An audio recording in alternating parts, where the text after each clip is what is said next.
Buenos días, hermanos, el Señor los bendiga. Espero hayan logrado descansar en esta semana, reponer fuerzas y volver mañana a la rutina. Es de bastante provecho este tipo de descansos, pero también entre tanto afán por descansar y salir y todo eso, a veces se pierde el enfoque del por qué tomamos esta semana, ¿verdad? Y este domingo es un buen momento, un buen día para recordar el por qué esta semana es Semana Santa. Y en esta ocasión vamos a estar meditando en el Salmo 22.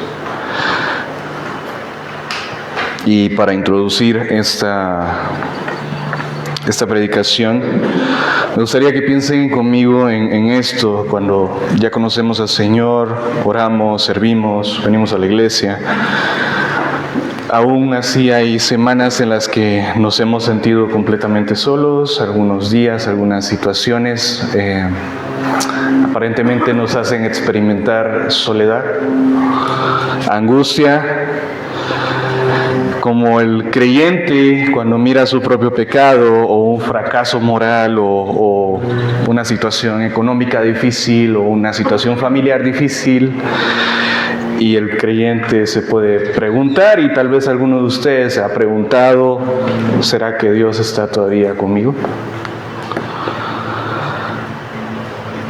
Y esto refleja en el fondo una situación que muchas veces no nos atrevemos a decir en voz alta, pero sí cuestionamos y en nuestro pecado y en nuestro corazón humano, pecaminoso, podemos llegar a preguntar o a cuestionar si Dios es tan bueno y tan fiel, ¿por qué se siente tan lejos justo cuando más lo necesito? Y en esta Semana Santa muchos contemplan la cruz, cantan, escuchan la historia otra vez, pero por dentro viven este conflicto. Saben que Dios es amor, pero su experiencia de dolor parece decir otra cosa. Y la buena noticia es que la palabra del Señor no esconde ese conflicto. Hay un salmo, y este es el Salmo 22, y empieza exactamente ahí, con un creyente real. Este es David, el rey David, gritando: Dios mío, ¿por qué me has abandonado? Y los evangelios muestran que Jesús tomó esas mismas palabras en la cruz. Y pueden leer conmigo todo el Salmo 22.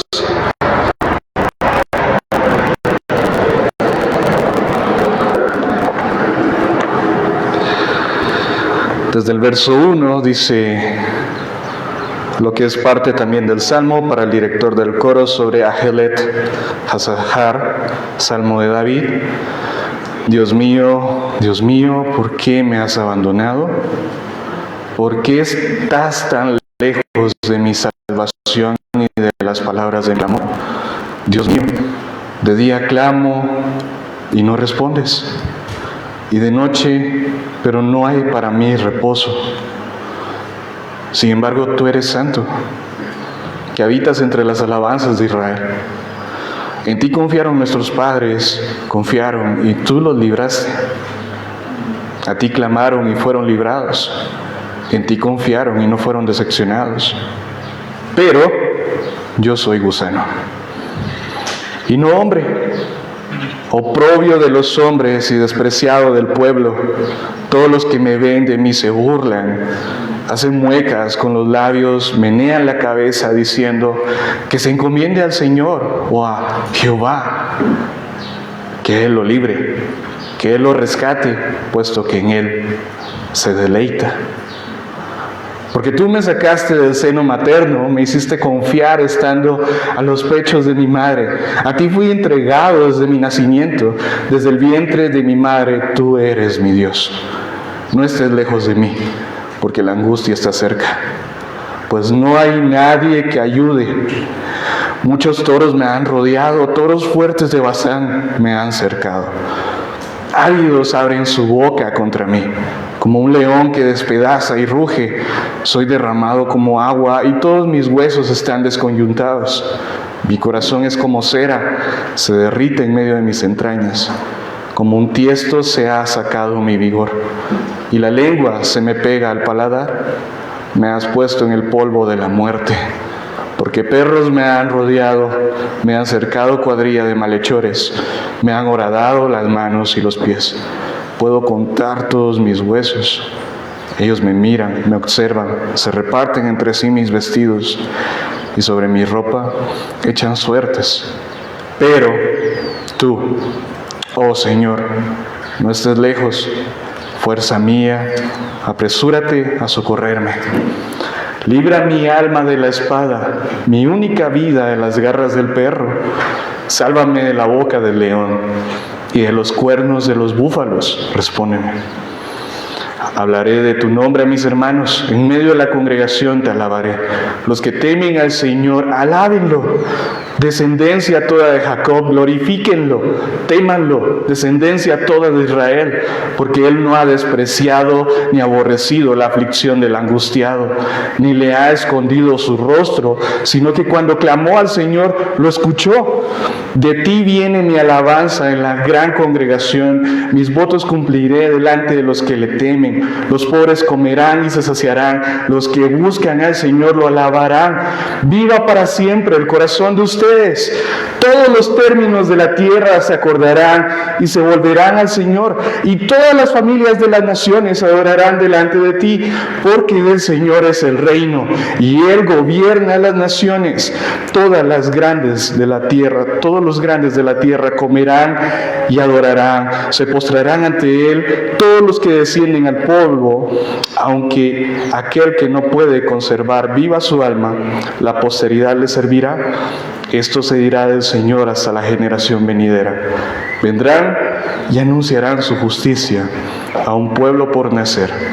Anunciarán que Él ha hecho esto. Es un gran salmo y vamos a ir de forma panorámica, no verso a verso, porque si no salimos el otro domingo. Pero para entender lo que es la soledad bíblicamente y cómo Dios está presente en medio de esa soledad, la cual Jesús experimentó. Hoy vamos a caminar en este salmo y vamos a ver 4 movimientos en el que el creyente debe poner en práctica para andar en esperanza en este mundo doloroso y sofocante. Y del verso 1 al 11 lo voy a resumir. Vamos a ver el primer movimiento, y es: contempla al Dios justo. Del verso 1 al 2 vemos que David clama diciendo: Dios mío, ¿por qué me has abandonado? Clamo de día y de noche, pero no respondes. Y luego recuerda: sin embargo, tú eres santo. En ti confiaron nuestros padres, clamaron y tú los libraste. Este es un salmo de lamento. Y algo característico de los salmos de lamento es que viene el salmista y expone cómo él se siente en su angustia, en su dolor, algo a lo que modernamente se le llama depresión. David lo padeció muchas veces. Declaraciones como: hasta mis huesos siento la muerte, o ese tipo de expresiones nos hace ver que hay angustia, hay aflicción, hay dolor, hay tristeza. Pero algo interesante de este tipo de salmos es que no se quedan en la tristeza, sino recuerdan quién es Dios en medio de la tristeza. Y es como un monólogo, el salmista se habla a sí mismo. O si tomamos la idea de otro salmo, le habla a su alma, le habla a los recuerdos de quién es Dios, el Dios del pacto. Y aquí él dice: tú eres santo. En ti confiaron nuestros padres, los libraste. Y del 6 al 8 vemos que después dice, pero yo soy gusano y no hombre, todos los que me ven se burlan. Y estos en burla dicen que se encomienda al Señor, que Él lo libre, que su Dios lo salve. Y finalmente del 9 al 11, Él se acuerda, tú me sacaste del seno materno, desde el vientre de mi madre, tú eres mi Dios. No empezaste a ser mi Dios desde que yo confié en ti, sino desde mi nacimiento. Desde aún en el seno materno, desde el vientre, aún antes del nacimiento. Y por lo tanto, él llega a esta conclusión de esperanza, no estés lejos, porque la angustia está cerca. Ahora, miren la honestidad de David. Él empieza en ese grito, ¿verdad? No en la solución, sino en el grito, en ese clamor. Siente el silencio de Dios. Y tal vez describes tus últimas semanas con esas palabras. Y en medio del dolor no has recordado quién es el Dios fiel. En este caso, David recordando quién es el Dios del pacto. Y después mira cómo se siente por dentro y aún así recuerda su historia, la historia de su vida con Dios. Mira su dolor, mira quién es Dios, mira su vergüenza, mira la fidelidad de Dios a través de la historia. Y es un ir y venir en parte de lo que es la fe bíblica. No es negar el dolor. Tener gozo no implica que yo voy a fingir que estoy bien. Y muchas veces se ha pensado que ver a una persona triste y con dolor aparentemente es pecado. Y no, es bíblico. Tú puedes traer tu dolor y abrirte. Miren a qué punto David se abre. Él se abre de tal manera que dice, Dios, me abandonaste.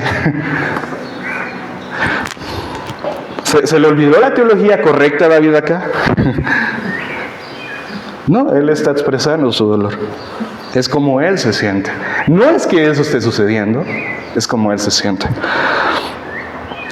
Pero ahora podemos traer esto a la luz de Cristo, y es que los evangelios nos cuentan que Jesús tomó las palabras de David en el verso 1 y dijo, Dios mío, ¿por qué me has abandonado? Y cuando Jesús cita este verso, está llamando a la mente todo el Salmo, Él sabe que ese lamento no termina en abandono, pero Él está experimentando abandono. Aquí hay una diferencia de lo que David está experimentando y de lo que Cristo está experimentando, aunque son las mismas palabras. David no estaba siendo abandonado, él se sentía abandonado. Cristo sí estaba siendo abandonado. El Padre deja de ver al Hijo como el Hijo y lo ve como uno de nosotros, o como todos nosotros. En las palabras de Pablo, Él se hizo pecado. Él recibió el repudio, el odio, la ira de su Padre. Y esto me lleva en el Monte de los Olivos, Él estaba con esta angustia, ¿verdad? Y decía, Padre, si es tu voluntad, pasa de mí esta copa. Es la copa de la ira de Dios. La copa simboliza juicio. A lo largo del Antiguo Testamento, del Nuevo Testamento, es un recurso.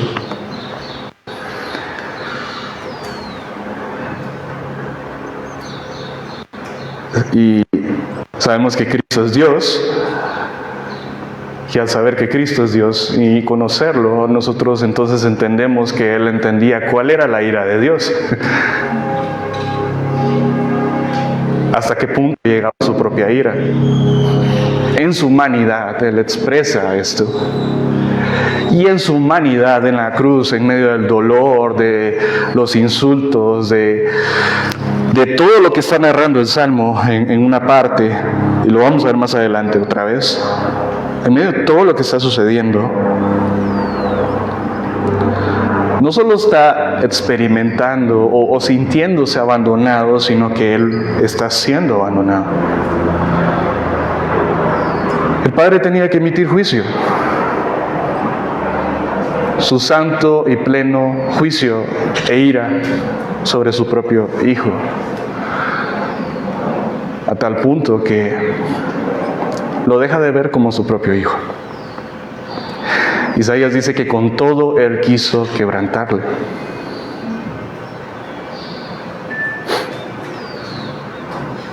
Creo que para ilustrar mejor esto, a veces creemos en cómo, o pensamos que la manera en cómo Jesús recibió el castigo es como cuando un padre ve a un hijo haciendo algo malo y lo disciplina y aún se contiene. El Padre no se contuvo.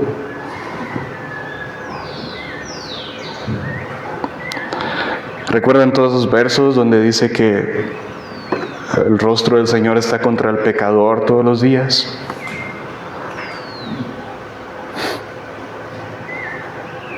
O que Dios es santo, ¿verdad? Y no pasará por alto al culpable. En la muerte de Cristo, todos esos versículos que a veces los usamos para evangelizar están siendo aplicados en su propio Hijo. Él nos está conteniendo. A tal punto que este Hijo declara y expresa su angustia.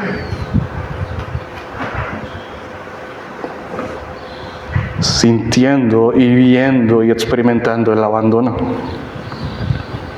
Así que lo que estamos viendo aquí en el Salmo 22 es solo una idea de lo que Cristo iba a padecer, pero no es el entendimiento completo de lo que Cristo iba a padecer. David estaba sintiéndose abandonado, no estaba siendo abandonado, pero Cristo sí fue abandonado.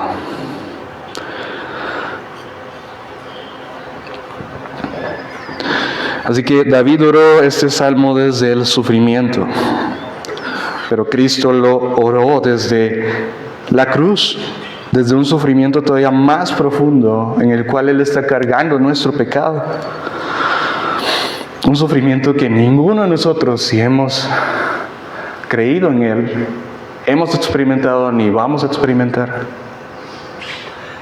pero que Él sí experimentó. Y alguien decía, es mucho más profundo que los clavos, que los látigos, que la gente hablando, rechazándole, repartiéndose sus vestiduras. Creo que lo más doloroso de un hijo es sentir el rechazo de su padre y ver cómo su padre le da la espalda. Y eso fue lo que pasó en la cruz. Y decimos, la salvación es gratuita, ¿verdad? No tenemos que obrar para ganarla, sino que es un regalo, pero tuvo un precio. Tuvo un costo. Y cuando tú digas, Dios mío, ¿por qué? ¿Por qué me pasa esto? Recuerda que Cristo ya estuvo ahí. Y muchas veces de lo que nos quejamos, y aún podemos decir, David, no se sabe en qué momento él está expresando este salmo. Podría ser con Absalón, la situación que estaba padeciendo con su propio hijo, o podría ser en una persecución de parte de Saúl, no se sabe. Pero podría caber la posibilidad de que el resultado de por qué él se siente abandonado es por su propio pecado. Cristo no padeció ni experimentó esto en este sentido. En él no hubo pecado. Pero hubo el peor abandono que alguien pudiera sentir. Así que Cristo ya estuvo ahí. A lo mejor lo que tú estás experimentando y por el cual tú sientes este abandono es por las consecuencias de tu propio pecado o por una prueba. Pero Cristo ya estuvo ahí.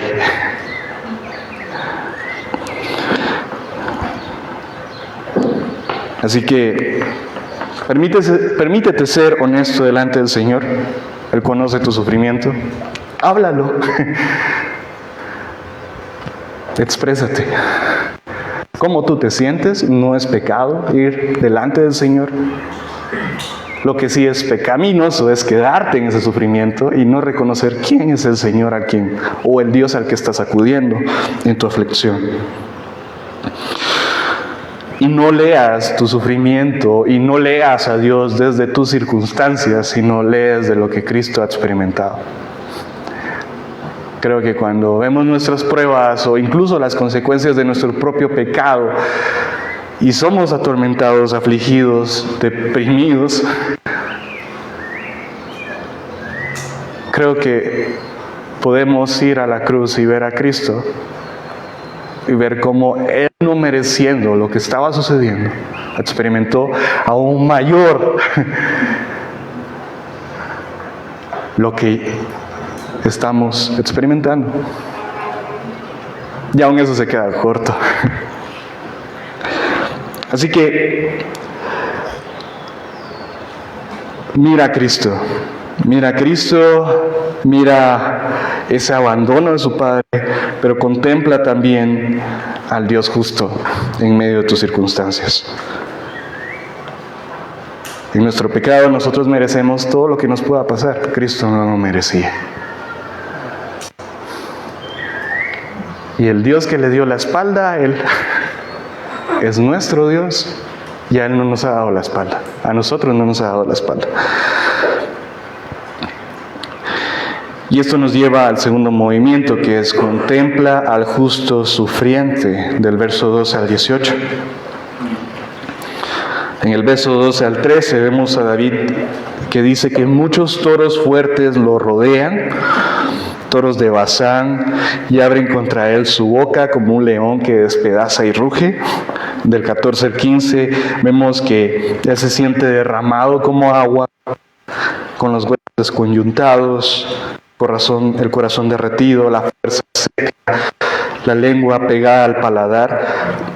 Esta sensación es cuando no hay agua, ¿verdad? Y no han experimentado, o no tienen, han corrido, ¿verdad? Han corrido alguna maratón o algo, o han ido a traer la antorcha y se acabó el agua, ¿verdad? Y esa boca reseca. También dice que se ve en el polvo de la muerte. Del 16 al 18 dice que perros lo rodean, que lo acosa una cuadrilla de malvados que atacan sus manos y pies, que puede contar sus huesos, que lo miran y se reparten su ropa echando las suertes. Así que, ¿qué está pasando en David acá? Y quiero ser muy cuidadoso con esto. Nuestro contexto es David. Lo que él está experimentando y cómo esto se aplica en Cristo más adelante. Así que el pasaje directamente no está hablando de Cristo. Nos está dando una idea de lo que iba a ser aplicado más adelante, pero en la situación inmediata es David quien está expresando todo esto. Así que, ¿qué está pasando en él? En la primera parte, en el primer movimiento, veíamos el dolor interno, pero ahora el Salmo nos muestra el sufrimiento por fuera. Debilidad, humillación, maltrato, angustia, insultos, burlas. Y esto nos lleva también a pensar en Cristo. Y mirar la cruz con la lente de estos dos versículos. En la cruz Jesús está rodeado por líderes religiosos, soldados romanos, una multitud que se burla, lo insultan, menean la cabeza en señal de desprecio, rechazo, burla. Le dicen, confía en Dios, que tu Dios te libre, que tu Dios te baje de ahí. Y esto es el Salmo 22 en vivo. Sus manos y pies son clavados. El lenguaje del Salmo sobre manos y pies Atacado se encuentra en la crucifixión un cumplimiento increíble, asombroso. Y los soldados se reparten sus vestiduras y echan su ropa a la suerte. Y tenemos a Juan y nos dice que esto ocurrió para que se cumpliera la Escritura, citando directamente el verso 18. Así que no es casualidad. Dios nos dio en Salmo 22 el retrato del justo sufriente, que inmediatamente es David. Y otra vez, esto podría ser por las consecuencias de su pecado o por prueba. Pero Cristo es el cumplimiento sin pecado de todo esto. Así que este salmo encuentra su plenitud en Cristo, quien es el Hijo de David.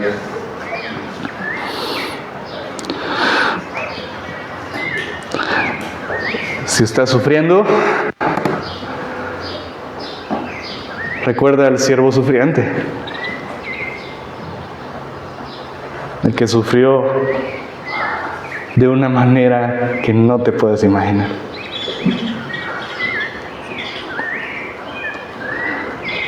Si estás sufriendo, mira la cruz. Hay un infierno sucediendo ahí. Es tu infierno sucediendo en Cristo.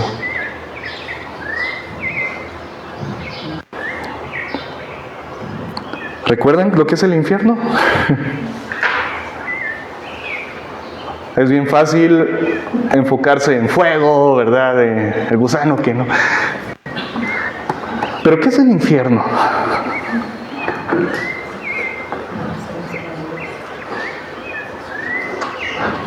Ausencia de Dios podría ser, en un sentido, entiendo la idea, ¿verdad? Entiendo la idea. Pero ausencia de Dios completa, no, su ira está ahí.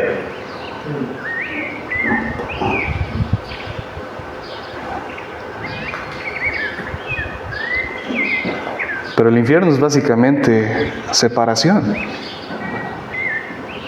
¿Qué es la muerte? Es separación.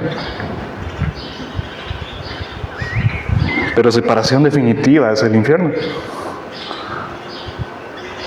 ¿Recuerdan? Algo se rompió en Génesis 3. Fue esa comunión. Cristo viene a restaurar, no solo a darte vida eterna, no solo a darte un lugar de descanso en el cielo.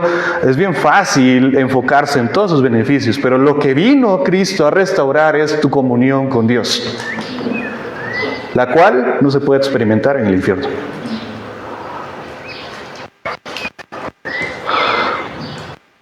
Así que,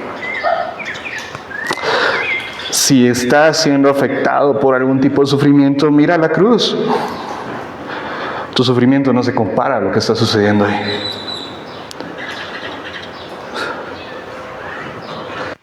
Contempla al justo sufriente. Y esto nos lleva al tercer movimiento del verso 19 al 21. Contempla al Dios fiel. David expresa: pero tú, Señor, no te quedes lejos. Fuerza mía, apresúrate a ayudarme. Líbrame de la espada, mi única vida, de la garra del perro. Sálvame de la boca del león y de los cuernos de los toros salvajes. Respóndeme. Después de 18 versículos describiendo un sufrimiento brutal,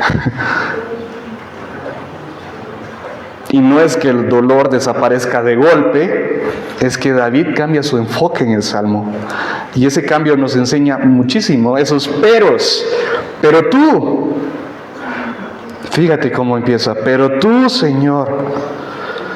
Y es la tercera vez que usa esta frase, esta conjunción adversativa, se le dice, es un contraste. Pero tú. Lo vimos en el verso 3, en el verso 9. Y ahora en el 19.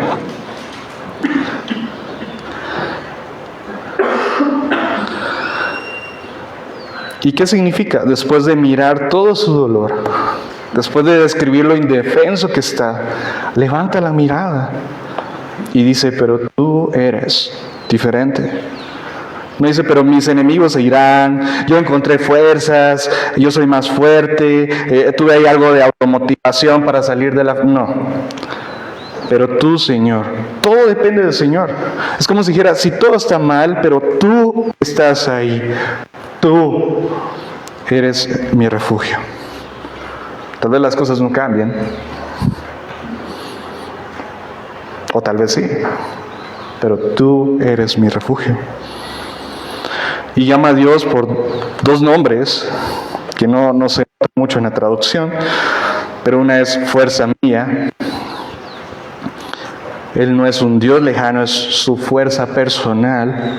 David reconoce que aunque se siente débil, Dios es la fuerza que todavía tiene. Y también una idea más literal es mi socorro. O como dice aquí, apresúrate a socorrerme. Corre a ayudarme. No es una oración educada, es un grito desesperado o un grito de refugio. Como cuando te estás ahogando en el mar, no sabes nadar, ¿verdad? Y te estás sosteniendo de ahí de un salvavidas que se está desinflando y pasa un barco a lo lejos y pides auxilio. Eso es Dios para David. Así que esa petición es directa, no se refugia en algo que él pueda tener, sino lo que Dios es para él. Él es su fuerza, él es su refugio. Y mira, como ora, no te quedes lejos. No pide primero que quite el dolor, pide la presencia de Dios en medio del dolor. Y esto es lo más profundo del justo que sufre, que en este caso es David, pero también podemos verlo en Cristo.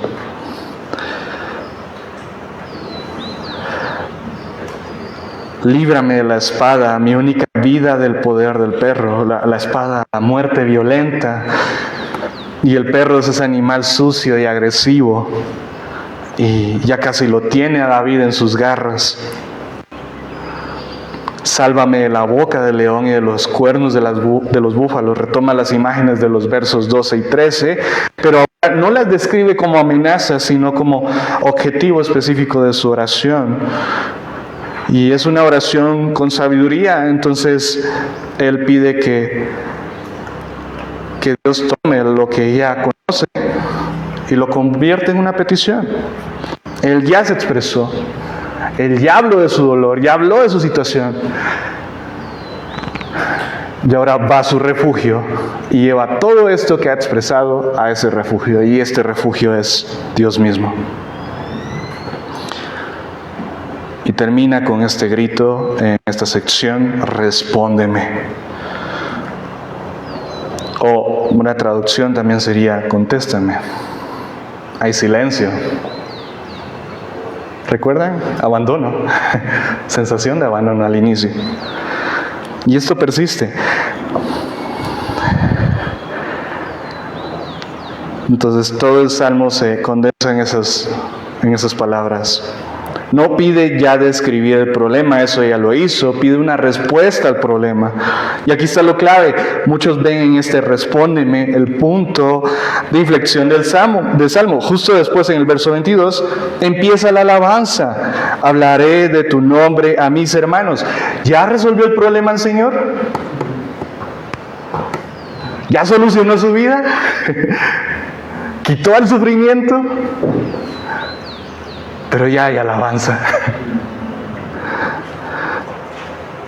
Hablaré de tu nombre a mis hermanos. Y es como si David en medio del clamor recibiera la certeza de que Dios ya lo escuchó.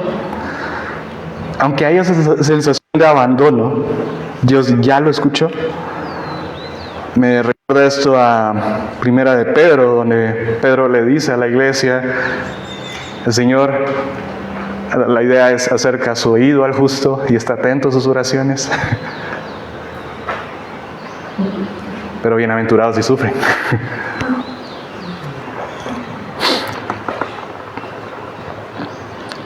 Así que no hay liberación física, pero hay un Dios que está ahí.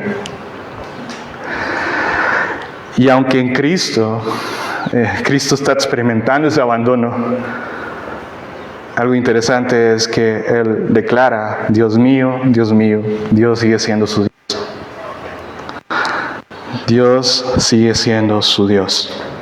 En medio de la ira, del dolor, del sufrimiento, de la venganza, del odio al pecado que Él está experimentando en su propia carne y en su propia alma,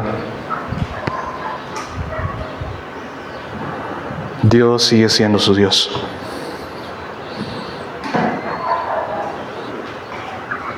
La pregunta es, ¿cómo responde Dios a este clamor del justo? Y en la historia de Jesús hay una gran respuesta del Padre.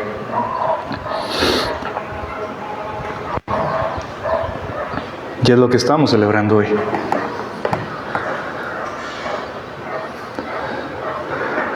¿Cuál es esa respuesta? ¿Acabó con Cristo la muerte?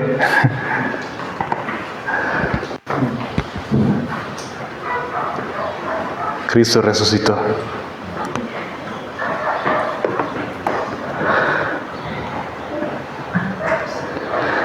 Así que aunque haya silencio, no dejes de orar.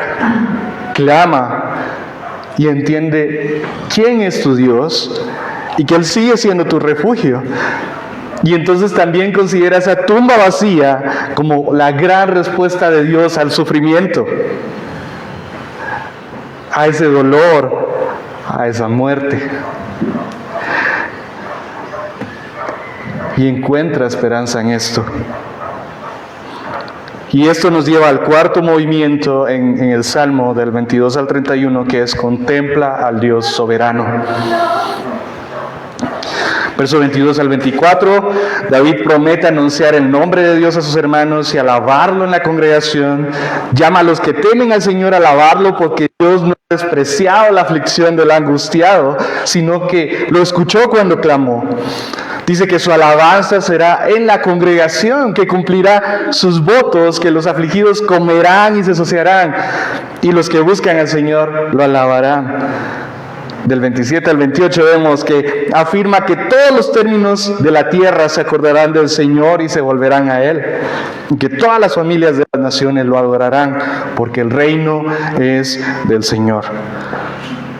Y del 29 al 31 vemos que declara que esos poderosos, los que descienden al polvo, se postrarán, que la posteridad les servirá y que se anunciará su justicia a un pueblo aún no nacido, diciendo que Él ha hecho esto.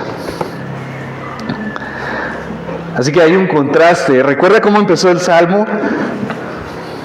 Dios mío, ¿por qué me has abandonado? Y ahora suena completamente distinto. Este lamento privado a una alabanza pública. Su experiencia personal se convierte en un testimonio que todos pueden leer. Y de Dios me abandonó pasa a un Dios no me despreció. De una vida al pueblo y de un pueblo a las naciones. Así que el Salmo termina con una adoración que se desborda. El justo que se sentía abandonado termina diciendo: el Señor lo ha hecho, Él es Rey, que todas las naciones le adoren. Vengan todos, adoremos juntos. Esa fidelidad de nuestro Rey, del soberano. El Nuevo Testamento nos ayuda a ver quién es el centro de todo esto. Y aunque es en la experiencia de David, otra vez esto toma su cumplimiento en Cristo.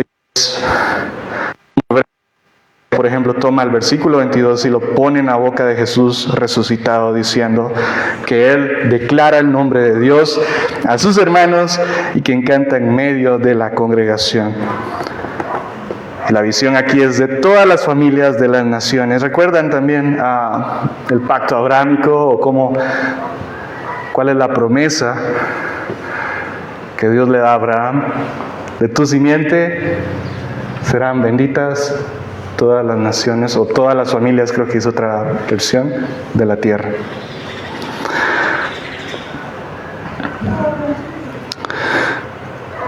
Así que el rey justo fue abandonado y luego vindicado, y ahora envía a su pueblo a llevar a su nombre a los confines de la tierra. Y esa frase final, Él ha hecho esto, resuena en las palabras de Jesús cuando Él dice, consumado es. Así que la salvación es obra de Dios, de principio a fin. Nosotros no agregamos nada, solo recibimos, solo anunciamos y adoramos. Así que este domingo, y todos los días después de este domingo, descansa en la obra consumada, la cual tiene su evidencia en que esto ha sido consumado, ha sido completado en la resurrección de Cristo. La muerte no venció a Jesús, Él venció a la muerte. Y me gustaría que para terminar puedas ir a Filipenses capítulo 2.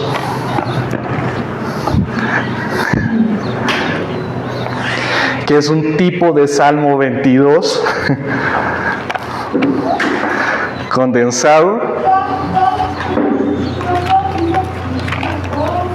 en las palabras de Pablo.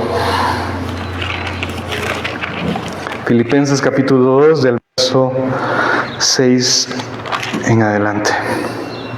Del verso 5.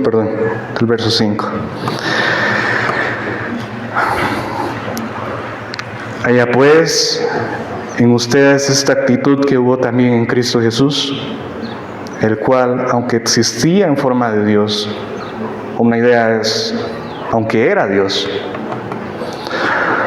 no consideró el ser igual a Dios como algo a que aferrarse, sino que se despojó a sí mismo, tomando forma de siervo, haciéndose semejante a los hombres. Y hallándose en forma de hombre, se humilló a Él mismo, haciéndose obediente hasta la muerte y muerte de cruz. Del 5 al 8 tenemos lo que es la kenosis, o el vaciamiento de Cristo. Su humillación. Ahí dice, humillación y exaltación de Cristo. Y es como este creador se hace criatura y deja que sus criaturas lo maten, muriendo como una simple criatura, pero no solo muriendo como si eso no fuera suficiente, sino el tipo de muerte que se describe también, que es esa muerte de cruz, la muerte reservada para lo que hoy ustedes dirían que una persona cometió un delito grave y merece morir. Como la pena de muerte es una muerte reservada para los peores delincuentes de ese tiempo. En las palabras del Antiguo Testamento, maldito es el que esté colgado o el que sea colgado de un madero.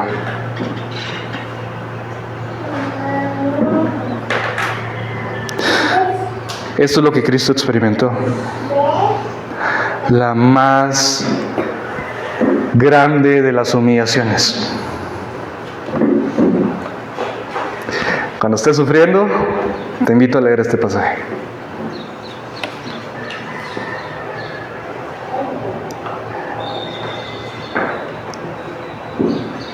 Y pregúntate si lo que estás experimentando es mucho más grande que lo que está aquí.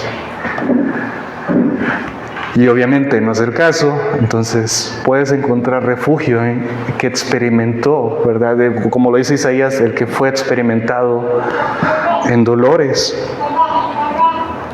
Encontrar refugio en que Él conoce tu sufrimiento, conoce tu angustia, conoce tu tristeza.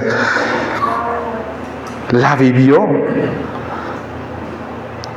Y nosotros sí merecemos muchas de las cosas que nos pasan, que repito, son consecuencias de nuestro pecado, pero Él no.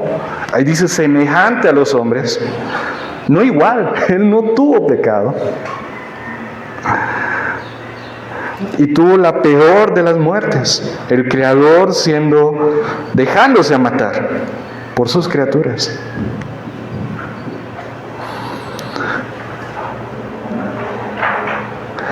Pero no termina acá. El verso 9 continúa y es como un pero, ¿no? Por lo cual Dios también lo exaltó hasta lo sumo y le confirió el nombre que es sobre todo nombre, para que el nombre de Jesús se doble toda rodilla de los que están en el cielo y en la tierra y debajo de la tierra, y toda lengua confiese que Jesucristo es Señor, para gloria de Dios Padre.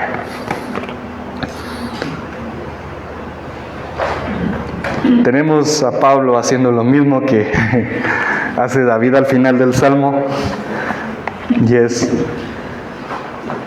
glorifiquemos al Señor.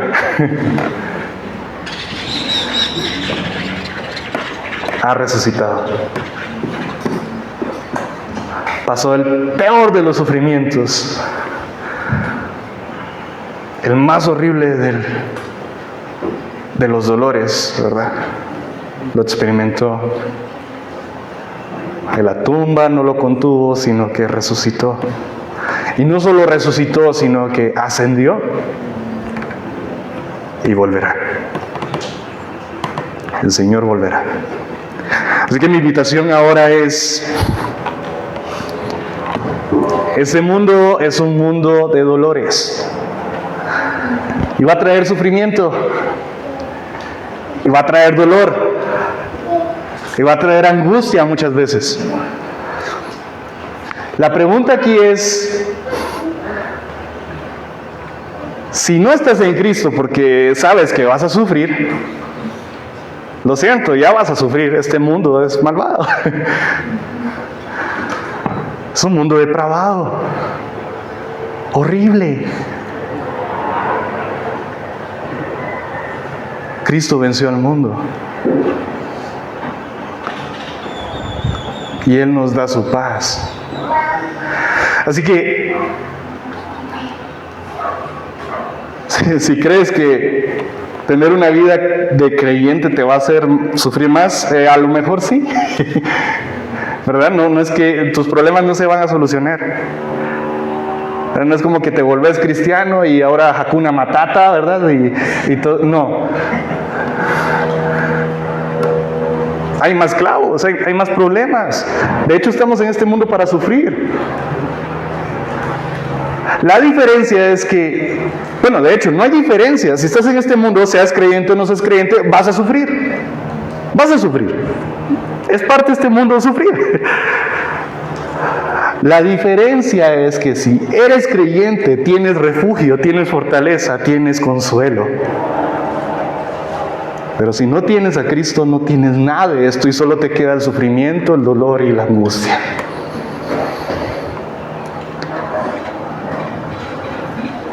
Cristo ya venció al mundo, resucitó para que cualquiera pueda encontrar en Él refugio, consuelo y paz.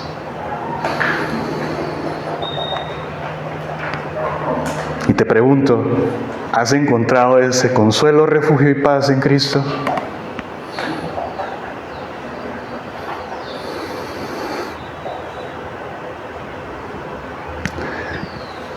Él ya experimentó mucho más de lo que te imaginas, el sufrimiento de este mundo. Es que puedes encontrar en Él paz, refugio y consuelo, confiando en Él, aferrándote en Él. Te invito, deja de engañarte pensando que este mundo te va a dar alivio. No lo hará. Pero Cristo sí da alivio, da paz. No quita los problemas, quita carga.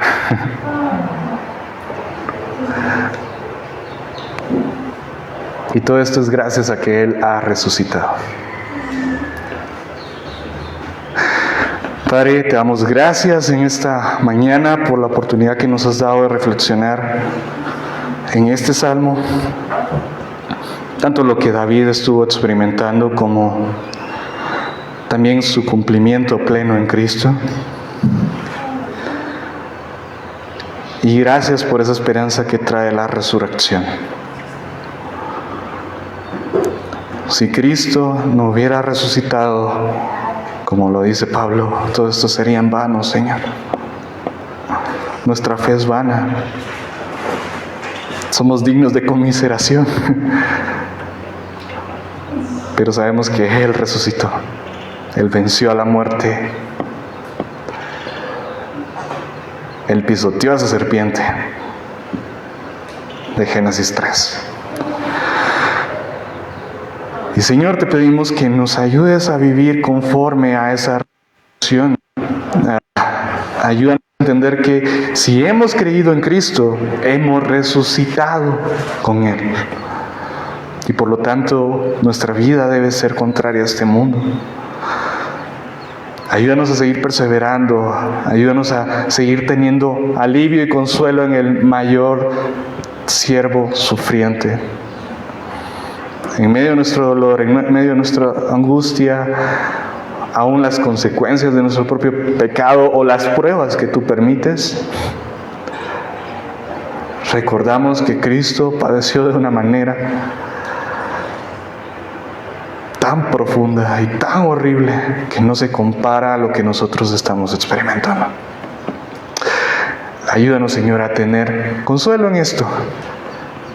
Este Dios, este Hijo de Dios no es lejano para nosotros. Él nos escucha. Tú nos escuchas, Padre, a través de Él. Y estás con nosotros. Estás dentro de nosotros. En tu espíritu. Y Señor, si alguien acá no puede disfrutar de esto, dale claridad.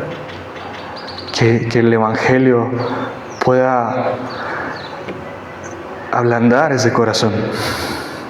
Que la obra de tu Hijo pueda darle refugio, consuelo, paz. Que pueda darte gloria. Te pido por esas personas que están acá, no sé quiénes son, pero tú sí sabes quién te necesita, Señor, quién necesita a tu Hijo. Dale claridad, ilumínalo a través de tu Espíritu, para que pueda disfrutar del Evangelio, de lo que tu Hijo ya hizo y encontrar en Él refugio. Aunque este mundo se esté desboronando y se esté quebrantando cada día más. Gracias, Padre, por todo lo que has dado en tu Hijo y por esta semana en la que nos has permitido meditar en la obra de tu amado Hijo para nuestro consuelo y también para nuestra santificación. Ayúdanos, Señor, a seguir perseverando. Te lo pedimos. En el nombre de Cristo Jesús oramos. Amén.